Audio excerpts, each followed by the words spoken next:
शांति।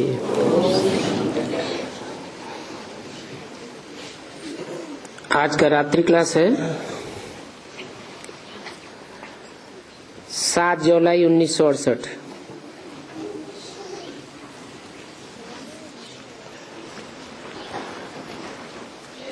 ये नैनों से जो जल आता है बाप की याद में, वो मोती बन जाते हैं।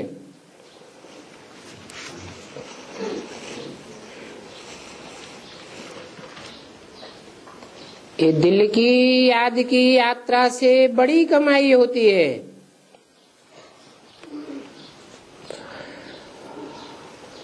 और ये याद में आंसू बहाना सिर्फ पुरुषोत्तम संगम युग पर ही होता है।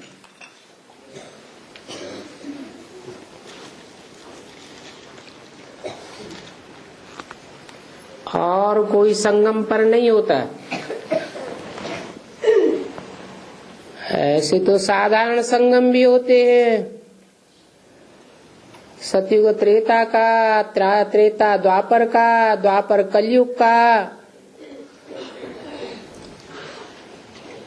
परंतु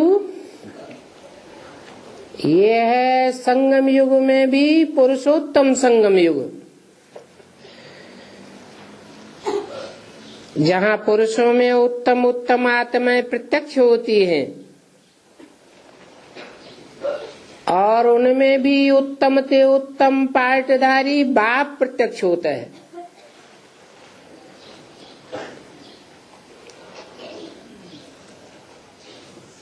अभी तो कुछ नहीं है,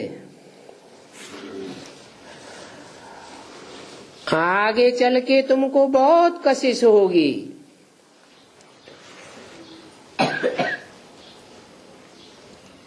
तुम माया पर जीत पहनते जावेंगे, फिर तुमको बहुत कशिश होगी।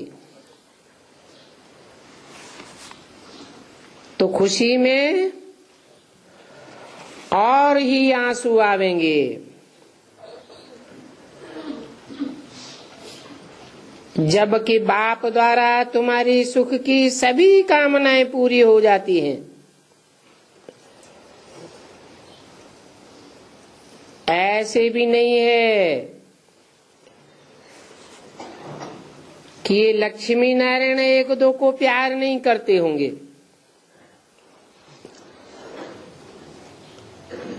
प्यार तो करते होंगे, लेकिन विकार का ख्याल कब नहीं होगा।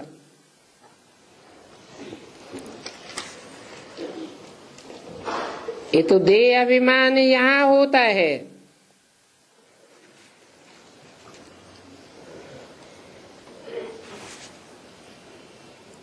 रावण राज्य में है तो बाप वह देह अभिमान का प्यार भी नहीं करने देते हैं, नहीं तो गिर पड़ेंगे। क्योंकि ये रावण राज्य है ना, तो प्रभाव में आ जाते हैं। वहां नई दुनिया में तो अशुद्ध ख्यालात होते ही नहीं है।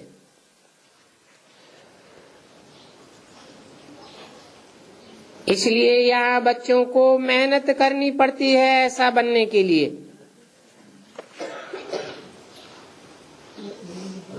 इस रावण राज्य का तो प्यार भी छी है।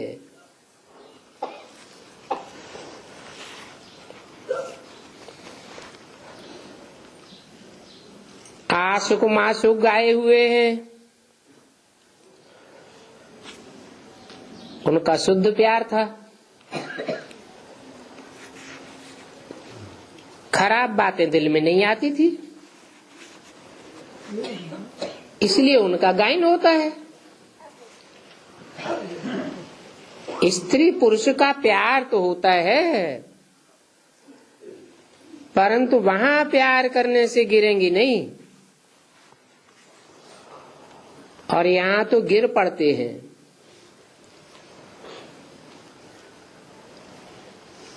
तन की मन की शक्तियां क्षीण हो जाती हैं और वो नई दुनिया तो है ही निराली दुनिया, जहां कोई भी प्रकार की क्षीणता अनुभव नहीं होती। उसका नाम ही है स्वर्ग।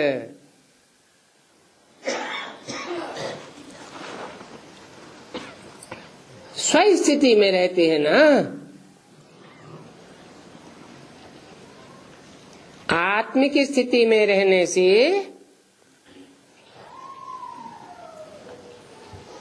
शरीर की शक्ति भी क्षीण नहीं होगी। ये तो दुनिया नरक है।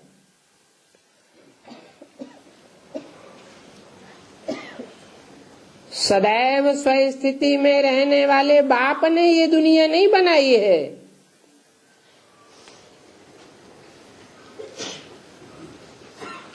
सदैव देह अभिमान में रहने वाले नरों की बनाई हुई ये दुनिया है। नर बनाता है नरक, सदा शिव बनाता है स्वर्ग। उसे कहते हैं राम राज्य,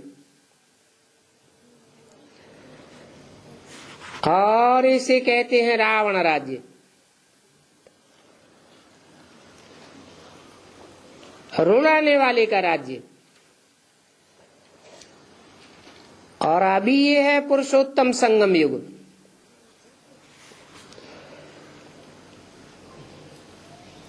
तुम पुरुषोत्तम संगम युग पर बैठे हो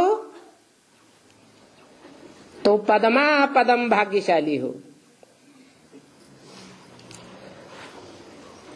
जो वेद के बाप के महावाक्य हैं, वो महावाक्य तुम इस पुरुषोत्तम संगम युग पर सुनते हो। और युगों में तो मनुष्य गुरुओं के वाक्य सुनते थे, उनको महावाक्य नहीं कहेंगे। वो वाक्य महान बनाने वाले नहीं होते। फिर भी अभी बच्चों को मेहनत करनी पड़ती है, क्योंकि 63 जन्म का देह अभिमान जमा पड़ा है। तो जोर दिया जाता है अपन को सदैव आत्मा समझने की प्रैक्टिस करो।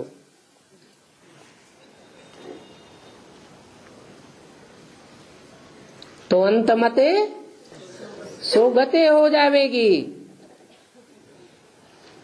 अभी जितना जितना देह को याद करेंगे तो अंत समय में बहुत कठिनाई महसूस करेंगे। अभी देह के प्यार में न जाओ।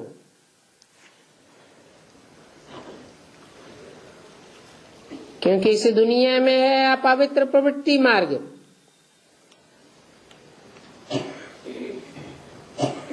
और नई दुनिया में होता है पवित्र प्रवृत्ति मार्ग।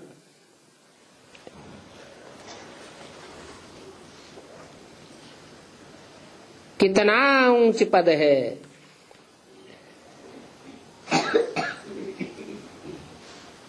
फिर आप पवित्र प्रवृत्ति मार्ग में जाते हैं तो देखो भारत का क्या हाल हुआ है।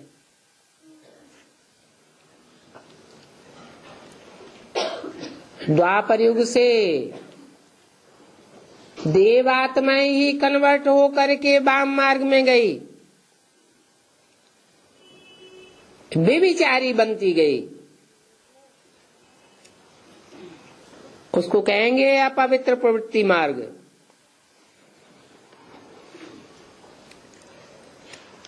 इस दुनिया में जो साहूकार देखने में आते हैं, उनकी साहूकारी भी अल्पकाल के लिए है, कितने साफ सुथरे देखने में आते हैं। बाप तो कहते हैं ये मृत्युलोक है, थोड़े टाइम के लिए है, इसको अमर लोक नहीं कहेंगे।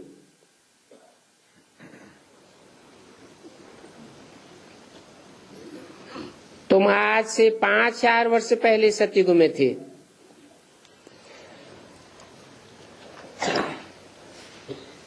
उस समय कहेंगे पक्का पक्का सतयुग, सत्य का युग। सत्य बाप ही आकर के स्थापन करते हैं। फिर तुमने पुनर्जन्म लिए, पुनर्जन्म लेते लेते नीचे उतरते आए।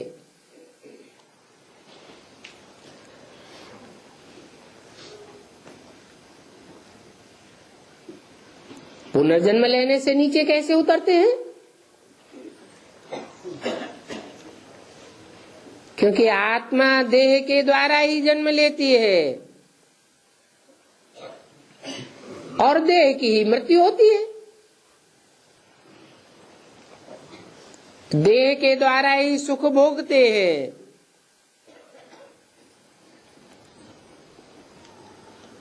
और सुख इंद्रियों के द्वारा ही भोगे जाते हैं। श्रेष्ठ इंद्रियों से श्रेष्ठ दीर्घ काल के सुख भोगे जाते हैं और भ्रष्ट इंद्रियों से भ्रष्ट सुख भोगे जाते हैं, वो अल्प काल के हो जाते हैं।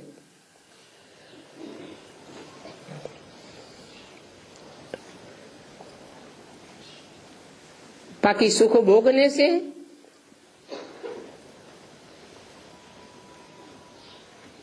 आत्मा की शक्ति क्षीण जरूर होती है।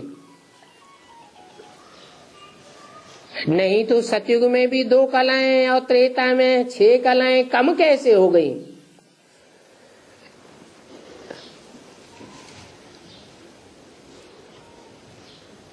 आत्मिक स्थिति की गति गिरती जाती है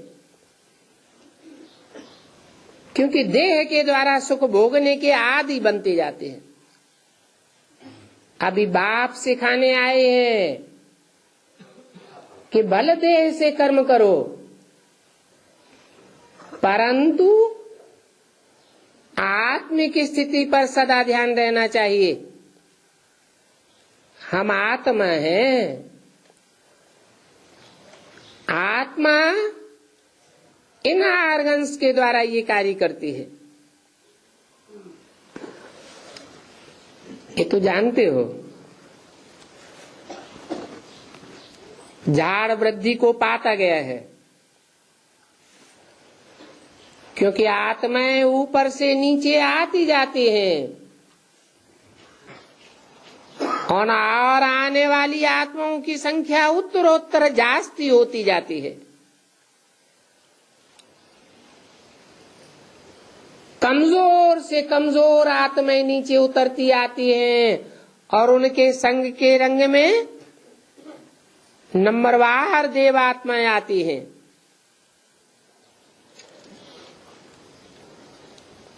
इस झाड़ की वृद्धि का किसी को पता नहीं है। ये ऋषि मुनि आदि भी कुछ नहीं जानते।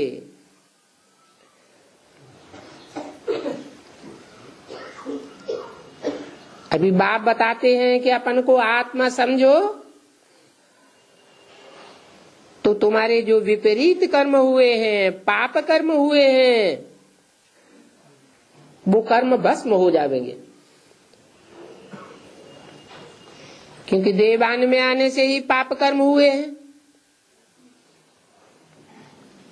अभी आत्मा अभिमानी बनना पड़े।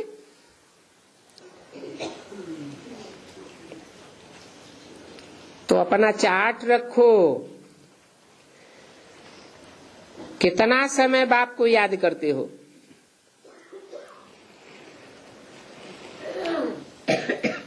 8 घंटा धंधा धोरी, 8 घंटा शरीर का आराम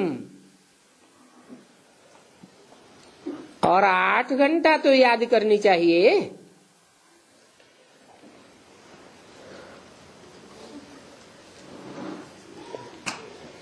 ऐसा पुरुषार्थ जो करेंगे वही नंबरवार ऊंच पद पावेंगे। अभी सृष्टि का अंत है।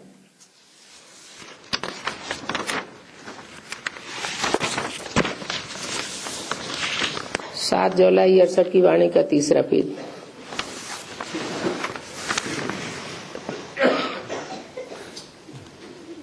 अब जब अंत है, पता चल गया है,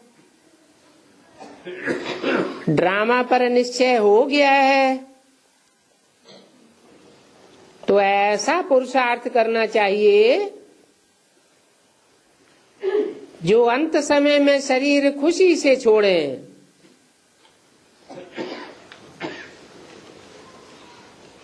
तो अंत मते सो गते हो जाएगी।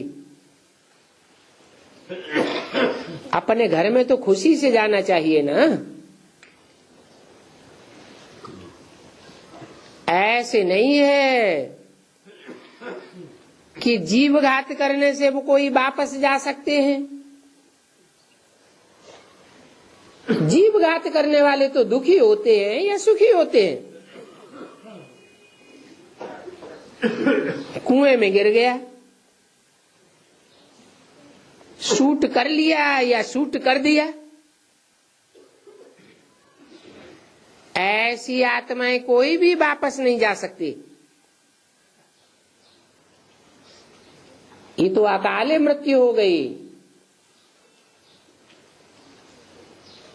और ही कड़क संस्कारों वाला सूक्ष्म शरीर धारण करना पड़ता है। फिर कितना भटकना पड़ता है। फिर ऐसी आत्माएं वापस कैसे जावेंगी?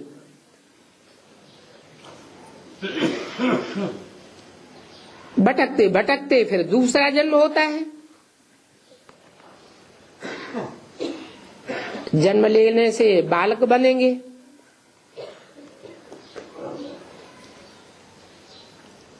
अभी तुमको तो बाप बेहद का ज्ञान सुनाते हैं और इस बेहद के ज्ञान सुनने से, धारण करने से बेहद का सुख मिलता है। बच्चे जानते हैं कि हमको बेहद का मालिक ही बेहद की नॉलेज देते हैं।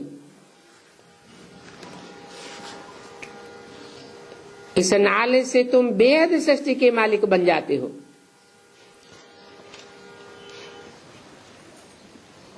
खुद कहते हैं कि मैं तो राजा रानी नहीं बनता हूं, मैं राजा ही नहीं लेता हूं, परंतु तुमको राजा ही देता हूं। तो ये खेल है और बेहद का खेल है।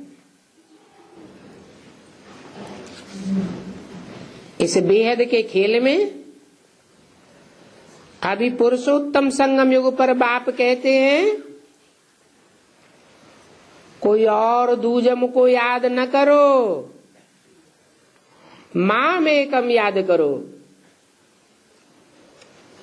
और एकम भी तब कहते हैं और तब ही साबित होता है जब एक मुकर्रर रथ में प्रत्यक्ष होते हैं। ज्ञान के द्वारा बच्चों के सामने प्रत्यक्ष होते हैं। तो कहते हैं माम एकम याद करो, दैवी गुण धारण करो। कोई बच्चे पूछते हैं कि बाबा हमको लाजमी खान पान ऐसा मिलता है,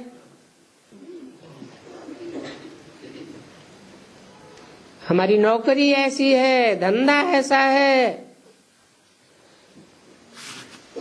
अगर हम नहीं खावेंगे तो हमारी नौकरी छूट जाएगी।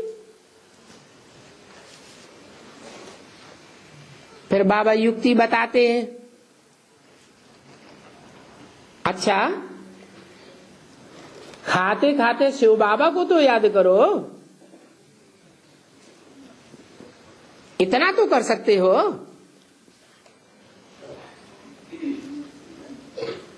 याद के बल से तुम इसे आयरन एज पहाड़ को गोल्डन एज बनाते हो,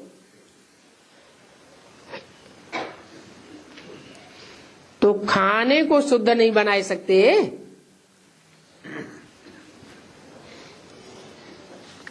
वहां नई दुनिया में तो सोने की खानियां भरपूर रहती हैं।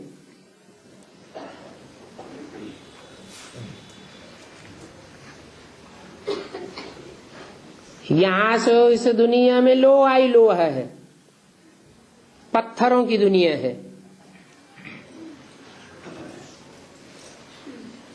वहां तो हर चीज सुखदायी होती है। तुम्हारी सारी जीवन सहज सहज पास होती है। कोई भी प्रकार की बीमारी आदि नहीं होगी,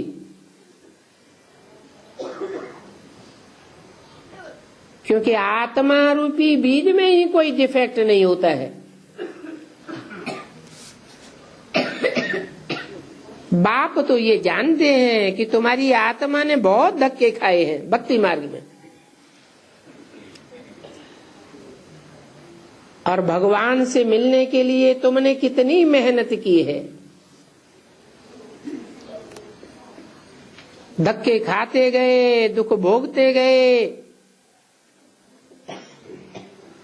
भगवान से मिलने की मेहनत भी करते गए, परंतु भगवान को तो जाना ही नहीं।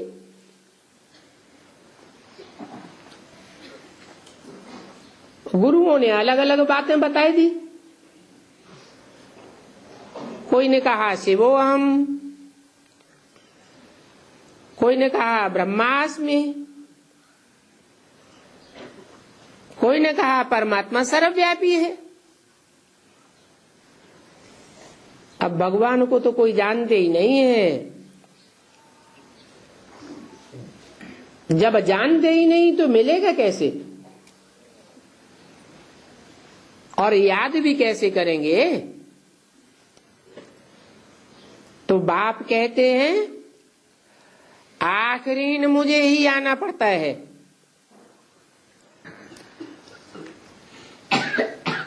मुझते रहते हैं, पता नहीं भगवान किस रूप में आ जावे।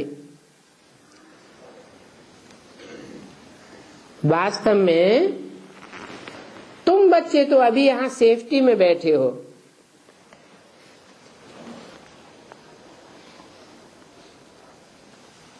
क्योंकि यहां बाप के सन्मुख हो, पाप आदि करने की तो दरकार नहीं रहती, और बाप भी प्यार से सभी को समझाते हैं। एक बाप ही है जो सभी को दुख से छुड़ाकर शांति धाम सुख धाम ले जाते हैं। बाकी और मनुष्य गुरु तो अपने कोई दुखों से नहीं छुड़ा पाते, खुद ही अशांत रहते हैं, खुद ही मन और इंद्रियां चंचल होती रहती है, तो दूसरों को सुख शांति कहां से देंगे। इसलिए उस एक बाप को भक्ति मार्ग में सब याद भी करते हैं, क्योंकि एक ही बेहद का बाप है। और धर्म पिताएं भी हैं, महान धर्म पिताएं कहे जाते हैं। बड़ी से बड़ी जेंट्री उनको बाप मानती है, जैसे क्राइस्ट है। 100-200 करोड़ क्रिश्चियंस होंगे, दुनिया की कितनी बड़ी जेंट्री उनको बाप मानती है। क्रिश्चियन धर्म का बाप है। परंतु ये तो सारी दुनिया का बेहद का बाप है और उन बापों का भी बाप है। तो सारी दुनिया की उस बेहद के बाप से बहुत दिल लगती है कि वो एक ही बाप है जो इतना जास्ती से जास्ती सुख हर मनुष्य आत्मा को देते हैं। 21 जन्म का सुख देते हैं।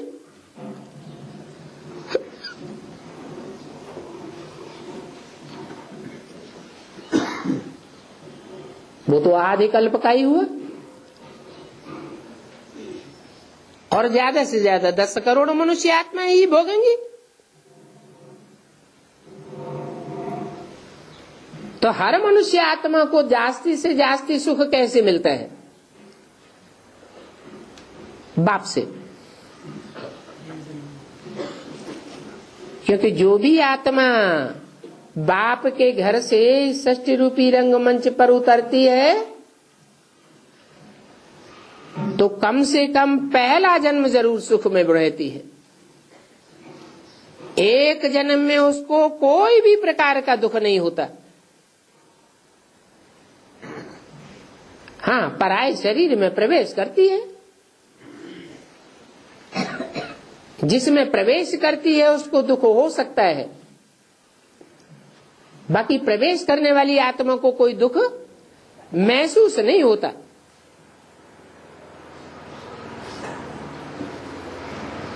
तो ड्रामा अनुसार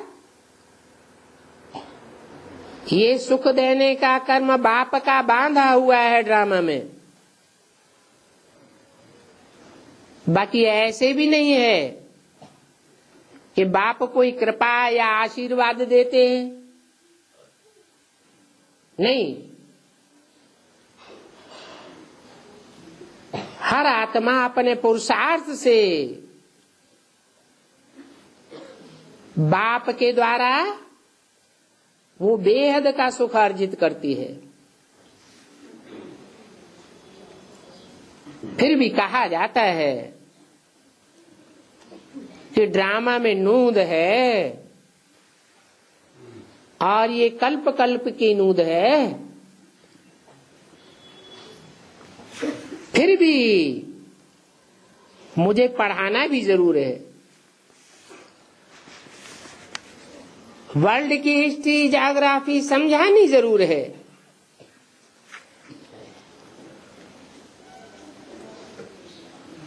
तुम अधूरा पढ़ते हो।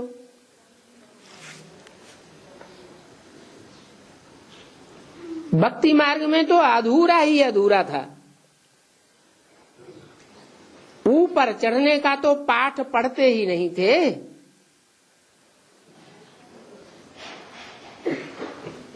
क्यों नहीं ऊपर चढ़ पाते थे?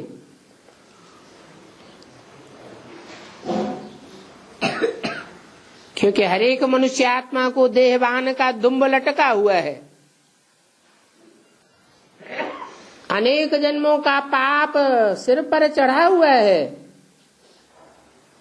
तो बोझ वाला ऊपर कैसे चढ़ेगा? तो बाप आकर बोझ उतारने की युक्ति बताते हैं। अपन को हल्की फुल्की आत्मा समझो। 5 तत्वों की बनी हुई देह वो भारी होती है। आत्मा कोई 5 तत्वों से बनी हुई नहीं है।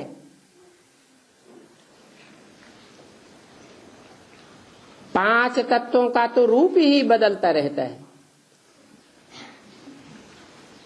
आत्मा बदलती नहीं है।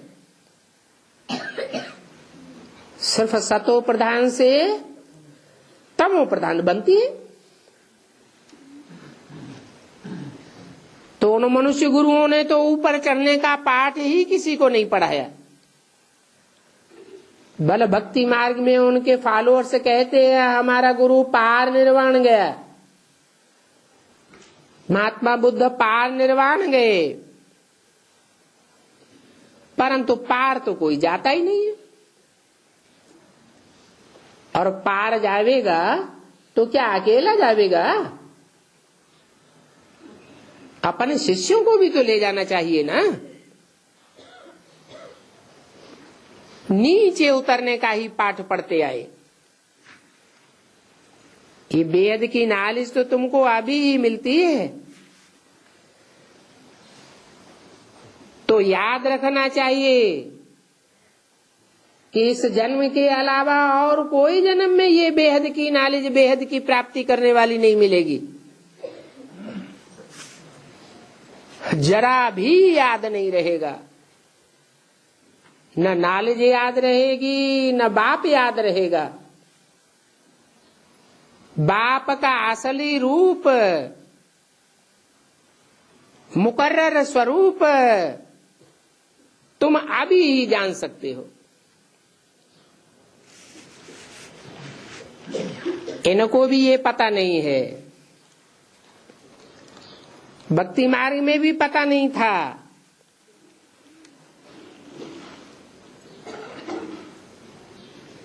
लक्ष्मी नारायण को भी पता नहीं था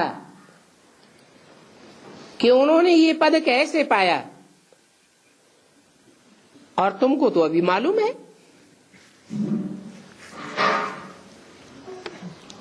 सारा चक्र का ज्ञान तुम अभी जानते हो। जानने के कारण ही तुम्हारा जन्म हीरे जैसा है। हीरा तो चमक मारता है ना। अभी तुम्हारे में ज्ञान की चमक आई है। तुम्हारे अंदर कोई शास्त्रों का ज्ञान नहीं है।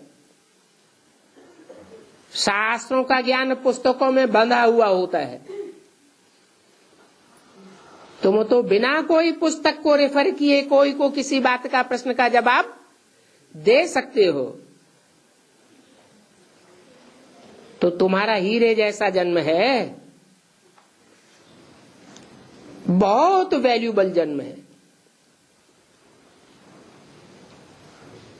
जैसे हीरे होते हैं, एक से एक वैल्यूबल हीरा होता है,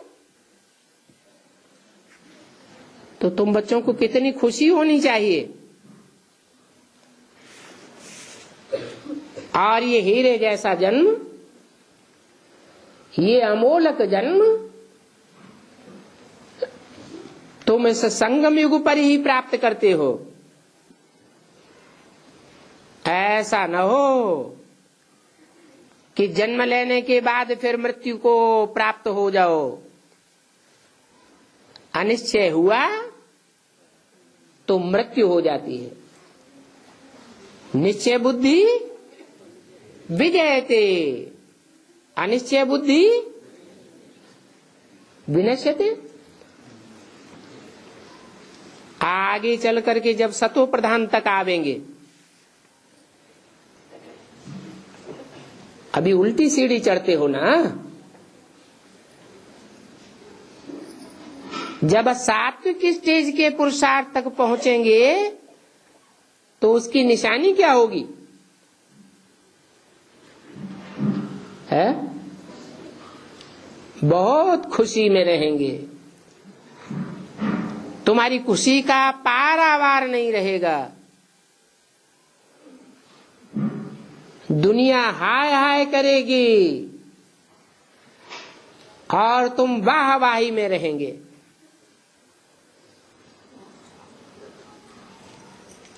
रजो और तमो में जाने से खुशी कम हो जाती है। अभी ब्राह्मणों की संगम युग दुनिया में भी शूटिंग होती है। शूटिंग पीरियड में जो जितना तमो प्रधान बनते जाते हैं संग के रंग में आने से, उतना खुद भी दुखी अनुभव करते हैं, दूसरों को भी दुख देते रहते हैं। कहते हैं हम भगवान के बच्चे हैं, परंतु भगवान के बच्चे सुख देंगे, सुख लेंगे या दुख देंगे? अभी बाप कहते हैं माम एकम याद करो। मूल बात क्या है? सब तज हरि भजो। फिर संशय की कोई बात नहीं रहती है। एक बाप मिला, बाप को पहचाना, तो बाप में ही प्यार जाना चाहिए। तो अभी बाप कहते हैं मुझे याद करो, तो तुम्हारे सभी पाप कट जाएंगे। ये गीता का युग है, और युगों को गीता का युग नहीं कहेंगे। वहां कोई गीता ज्ञान नहीं सुनाया जाता। ये संगम युग ही है, जब गीता का भगवान आकर के गीता का ज्ञान सुनाते हैं। ये गीता का ज्ञान और कोई भी मनुष्य मात्र नहीं सुना सकता। बाप कहते हैं मैं हर कल्प के संगम युग पर ही आता हूं। उन्होंने तो लिख दिया है संभवामि युगे युगे, हर युग के संगम पर आता हूं, परंतु ऐसे तो है नहीं। ये संगम का वृत्तांत भी अभी का है।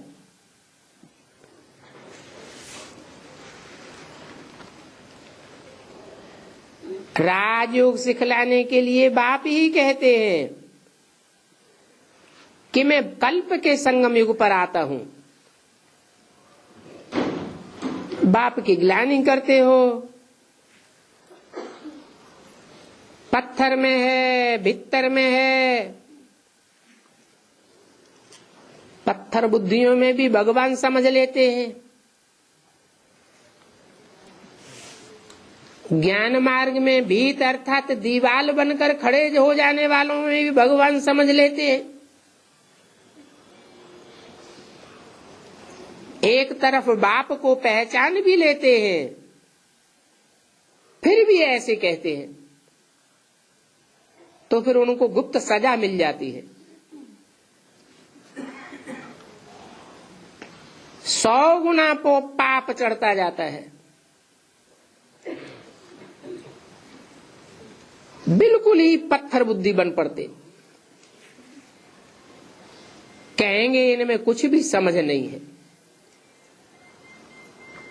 कितनी ग्लानि करते हैं। अभी तुम बच्चे जानते हो, जब हमको ये ज्ञान नहीं मिला था तो पहले हम भी बंदर मिसल थे। बंदरों में विकार सबसे जास्ती होते हैं। ऐसे विकारी बंदरों की सेना ली है बाप ने। ऐसे बंदरों को भी मंदिर लायक बनाते हैं। तभी बाप बड़े प्यार से कहते हैं बच्चे दैवी गुण धारण करो।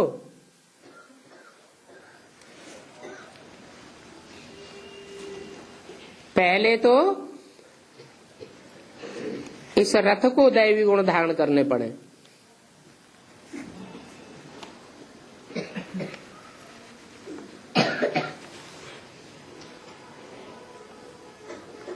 क्योंकि यही एक मुकर्रर रथ है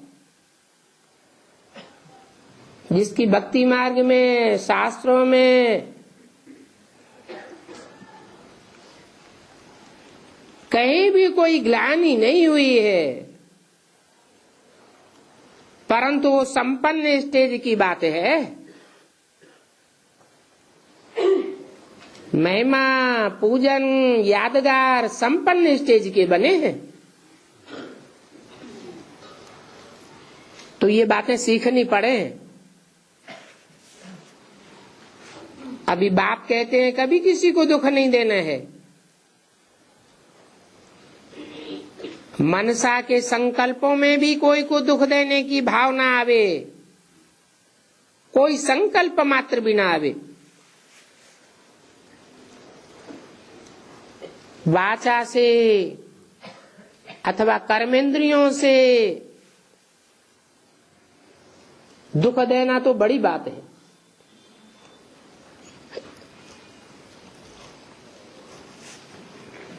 ऐसे भी नहीं कि मनसा वाचा कर्मणा किसको रिझाना नहीं है, ये भी जानते हो। ये दुनिया खत्म हो जाने वाली है, दुखदायी दुनिया है ना, तामसी दुनिया है। तामसी दुनिया को सतो प्रधान बनाने के लिए बच्चों को मेहनत करनी है बाप को याद करने की, क्योंकि बाप तो सदैव सत्य है। सत्य को याद करेंगे तो तुम्हारी आत्मा का वाइब्रेशन भी सच्चा बनेगा। ऐसा सच्चा वाइब्रेशन बनेगा, वायुमंडल बनेगा कि तुम पारसनाथ बन जावेंगे। जो उस वायुमंडल में जो तुम्हारी दृष्टि के कनेक्शन में आवेगा उसकी भावना ही पलट जाएगी। पारस पत्थर का यादगार है ना, लोहे को भी सोना बना देता है। तो 84 के चक्र को भी याद करना है और दैवी गुण भी धारण करने हैं। तुम्हारे कैरेक्टर्स दैवी होने चाहिए। आसुरी कैरेक्टर्स वाले स्वर्ग कैसे बनावेंगे? सारी दुनिया में पीस, प्रॉस्पेरिटी, प्योरिटी थी,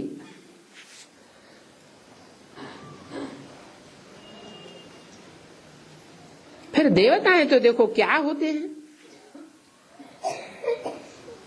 कहते भी ये तो जैसे देवता है, देवता माना ही उनमें दैवी गुण है। तो अभी तुम मनुष्य से देवता बन रहे हो।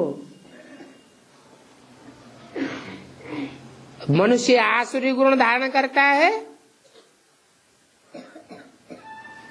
तो राक्षस बनता है, शैतान बनता है,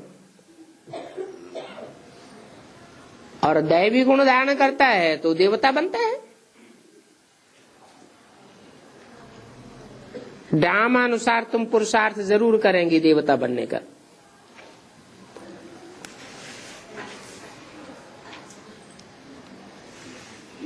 है सारी संग के रंग की बलिहारी। अच्छा, बच्चों को गुड नाइट। रूहानी मीठी मीठी बच्चों को रूहानी बाप का नमस्ते। ओम शांति। आज का प्रातः क्लास है 8 जुलाई 1968।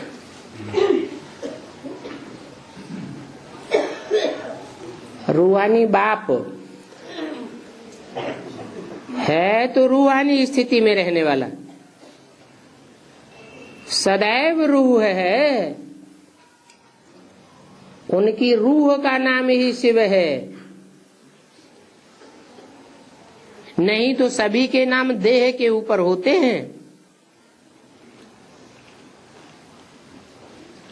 परंतु वो रूहानी बाप भी देह में बैठ करके समझाते हैं, और समझाते भी किसको है? देह अभिमान में बैठने वाले बच्चों की समझ में कुछ भी नहीं आवेगा। रूहानियत की स्टेज में जो रहने वाले बच्चे हैं उन बच्चों को ही समझाते हैं। और रूहानी बच्चे ही इन कानों द्वारा सुनते हैं।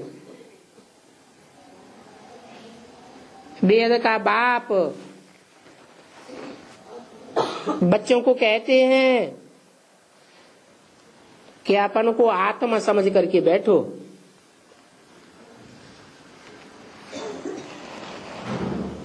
और ये बात बाप को बच्चों के सामने घड़ी घड़ी कहनी पड़ती है। क्यों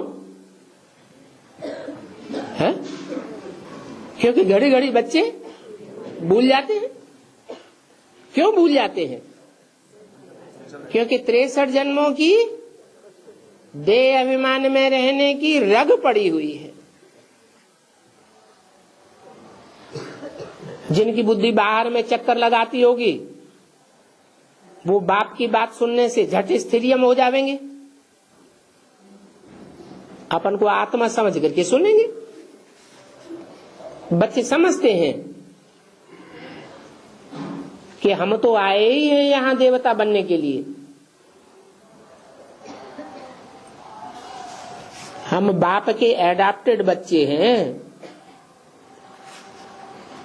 कोई देह से जन्म लेने वाले बच्चे नहीं हैं। देह से जन्म लेते हैं तो देह से जन्म लेते लेते पूरे ही 100% देह अभिमानी बन पड़ते। इसलिए बाप कैसा जन्म देते हैं? अलौकिक जन्म देते हैं। बच्चों को आकर के अडॉप्ट करते हैं। बच्चे भी समझते हैं कि ये मेरा बाप है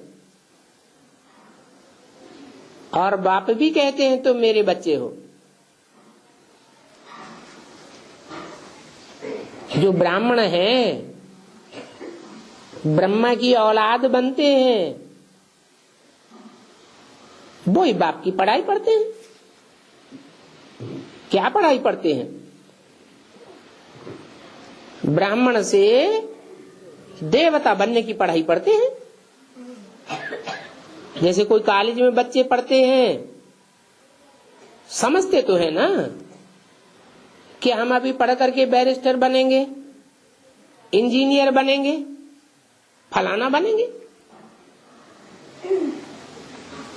बैठने से ही झट समझ जावेंगे तुम भी ब्रह्मा के बच्चे हो।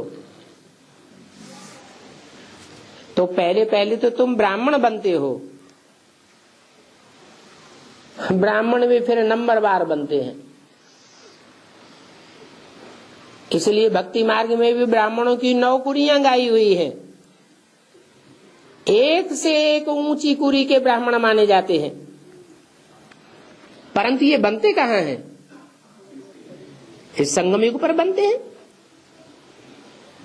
अभी तुम समझते हो कि हम तो पक्के पक्के ब्राह्मण बनेंगे। पक्का ब्राह्मण माने पक्का देवता। पक्का देवता किसको कहा जाता है?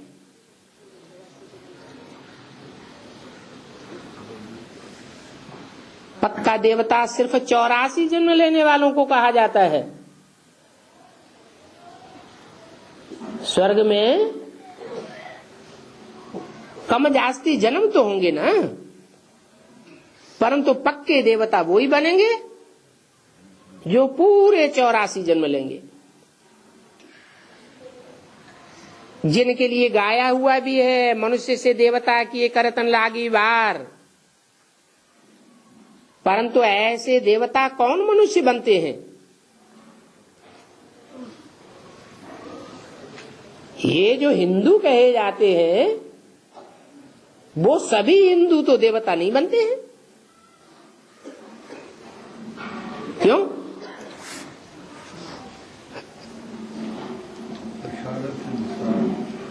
क्योंकि हिंदू तो बहुत हैं जो कन्वर्ट होकर के और धर्मों में चले गए। हिंदू ही दूसरे धर्मों में कन्वर्ट हुए हैं तो दुनिया की आबादी बढ़ी है।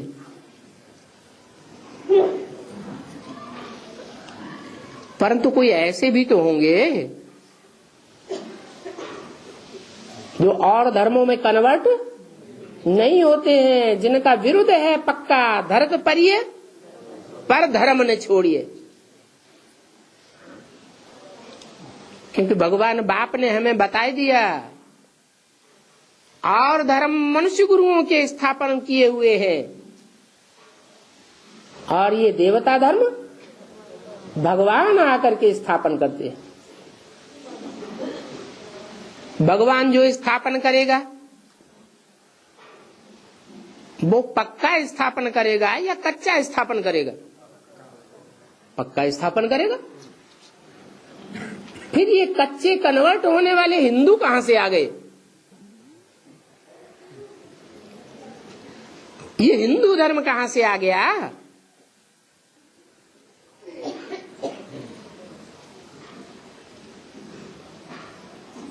सत्ययुग त्रेता में तो देवता ही थे, फिर वो कन्वर्ट होकर के हिंदू कैसे बन गए? जो कम जन्म लेने वाले देवताएं थे, कम कलाओं वाली देवात्माएं थी, वो द्वापर युग से और धर्मों में कन्वर्ट होती है। क्यों कन्वर्ट होती है? क्योंकि संगम युग में जब बाप पढ़ाई पढ़ाने आते हैं तो अनिश्चय बुद्धि विनश्यते होते रहते। अनिश्चय आता रहता है क्योंकि दूसरी आत्माओं के संग के रंग में आते हैं, और धर्म पिताओं के संग के रंग में आ जाते हैं, धर्म गुरुओं के संग के रंग में आ जाते हैं। तो पूरी पढ़ाई पढ़ना छोड़ देते हैं, पूरी पढ़ाई पढ़ते नहीं है, तो रिजल्ट क्या होगा? कम मार्क्स से पास होते हैं, कच्चे देवता बन जाते हैं। कच्चा ब्राह्मण सो कच्चा देवता। वास्तव में हिंदू तो कोई देवता है नहीं, ऐसे ही कहते हैं हम हिंदू हैं। हिंग माने हिंसा, दू माने दुईते, हम हिंसा को दूर करने वाले हैं, और धर्मों में कन्वर्ट हो जाते हैं तो व्यभिचारी की हिंसा बढ़ती है या घटती है? जितना जितना व्यभिचारी बनते जाते हैं हिंसा और ही बढ़ती जाती है। रावण राज्य और ही गहराता जाता है। तो हिंसा को दूर करने वाले कहां हुए? वो तो और ही हिंसा को बढ़ाने वाले हो गए। तो दुनिया में भी हिंसा बढ़ रही है या घट रही है? दुनिया में भी हिंसा, आतंकवाद बढ़ता जाता है और ही दुखी होते जाते हैं। कोई भी हिंदू आज सनातन देवी देवता धर्म के हैं नहीं।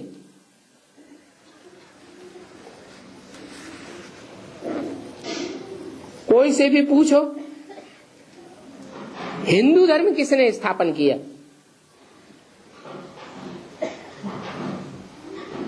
तो मुझे जावेंगे। फिर उनको बताना पड़े। क्रिश्चियन धर्म वालों से पूछो, वो बतावेंगे कि क्राइस्ट ने क्रिश्चियन धर्म स्थापन किया। बौद्धियों से पूछो, वो कहेंगे हमारे धर्म पिता का नाम महात्मा बुद्ध। मुसलमानों से पूछो, वो कहेंगे मोहम्मद। सब अपने धर्म पिता का नाम जानते हैं, कब स्थापन हुआ ये भी जानते हैं, परंतु हिंदुओं को कुछ भी पता ही नहीं। तो माना जाता है कि ये हिंदू धर्म अज्ञानता के कारण नाम रख दिया है। हिंदुस्तान में रहने वाले अपन को हिंदू कह देते हैं, वास्तव में भारत नाम है।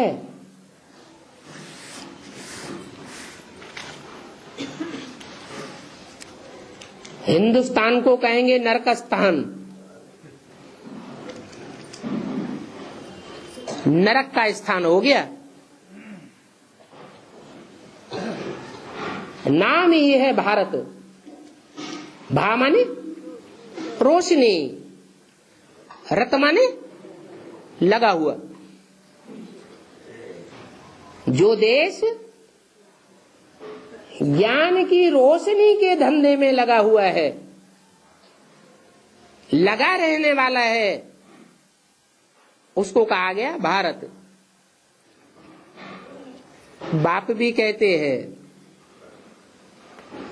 अभी सब धंधों में है नुकसान, सिवाय एक ईश्वरीय ज्ञान के धंधे के। क्योंकि अभी तो रोशनी की दुनिया आने वाली है, उस नई दुनिया में रोशनी ही रोशनी होगी, अंधेरे का नाम निशान नहीं रहेगा।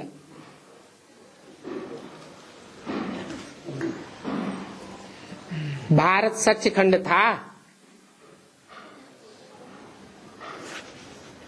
सच्चाई को ही ज्ञान कहा जाता है, झूठ को अज्ञान कहा जाता है। इसको हिंदुस्तान खंड नहीं कहेंगे, ये तो है ही भारत खंड। तो उन्हों को भी ये पता नहीं है ये कौन सा खंड है। अपवित्र होने के कारण अपन को देवता तो कह ही नहीं सकते। तो देवी देवता धर्म ही नाम लोप हो गया, सनातन धर्म जैसे कि लोप हो गया, क्योंकि पवित्रता तो है ही नहीं। देवी देवताएं तो पवित्र थे, और ऐसे भी नहीं कि पुरुष ही पवित्र थे, स्त्रियां अपवित्र ही होती थी। जैसे तुलसीदास जी ने लिख दिया कि स्त्रियों में तो ये अवगुण रहता ही है। कविता बनाई दी, साहस, अनर्थ, चपलता, माया, भय, अविवेक, अशौच, अदाया। स्त्री कितनी भी पवित्रता रखे, परंतु उसमें अशौच तो रहेगा ही। अरे शुचिता नहीं रह सकती। ये किस आधार पर कह दिया है? क्योंकि द्वापर युग से मैथुनी सृष्टि जब से आरंभ हुई है, तब से ये स्त्री जाति का हाल हुआ है। नहीं तो अपवित्रता का नाम निशान नहीं था स्त्रियों में, अशौच की बात ही नहीं। ये एक ही कमी आने से आज सारी दुनिया में स्त्री जाति आधीन बन गई। नई दुनिया में तो स्त्री और पुरुष दोनों ही पवित्र थे, परंतु अभी वो धर्म नहीं है। और धर्मों का फैलाव हो गया है। जिन देह अभिमानी धर्मों की स्थापना देह अभिमानी मनुष्य गुरुओं ने की है। बुद्ध का बौद्ध धर्म, इब्राहिम का इस्लाम धर्म, क्राइस्ट का क्रिश्चियन धर्म, बाकी जो हिंदू नाम दे दिया है वो तो कोई धर्म है ही नहीं। और धर्म वालों से प्रभावित हो गए हैं, उसको हिंदू धर्म कह दिया। तो ये हिंदू धर्म हिंदुस्तान नाम के ऊपर रख दिया है। ये हिंदुस्तान नाम तो फॉरेनर्स ने रखा है,